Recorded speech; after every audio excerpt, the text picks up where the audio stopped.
On this, let's bring in Ruben Torres, Advocacy and Policy Director for the Maine Immigrants' Rights Coalition. Ruben, thanks for joining us today.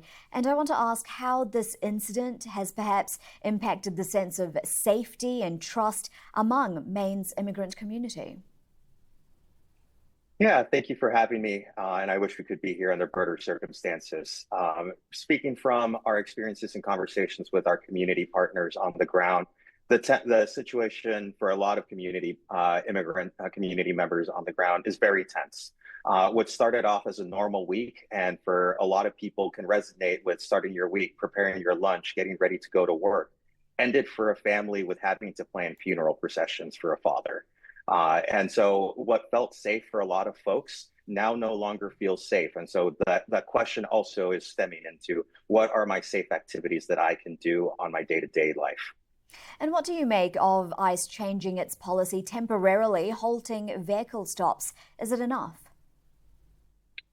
We don't think that this policy move is enough. It's a first step, but we need to be able to hold our government accountable when these situations happen.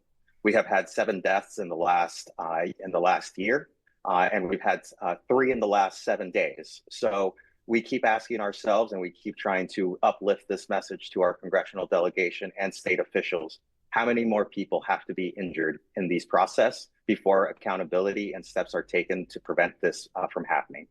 Talking about accountability, like we heard in that report there, we know that these ICE officers were not wearing body cameras, and therefore there's no federal video evidence of the shooting. I mean, from a policy standpoint, how does this hinder accountability going forward?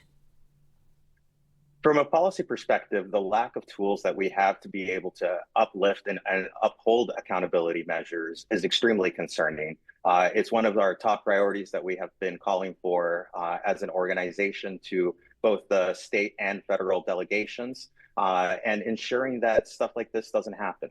Because at the end of the day, the person wasn't even the target. So that means that there is a need for increased training, increased surveillance tactics, or maybe an update of surveillance tactics. At the end of the day, the person was not the target, and they were the person who was the victim of this incident. Ruben, what are you and the Maine community hoping to see from this investigation? We hope to see and get answers to what happened. Right now, we are trying to understand why a person who was not the target of enforcement is now a victim of violence. We are trying to understand and make sure that people are aware of what happened, so that when situations like this happen and an investigation occurs, we understand and appreciate that investigation to be truthful and honest. And impartial, which is the biggest one. We are appreciative of the bipartisan letter that was released today by our congressional delegation calling for such an investigation.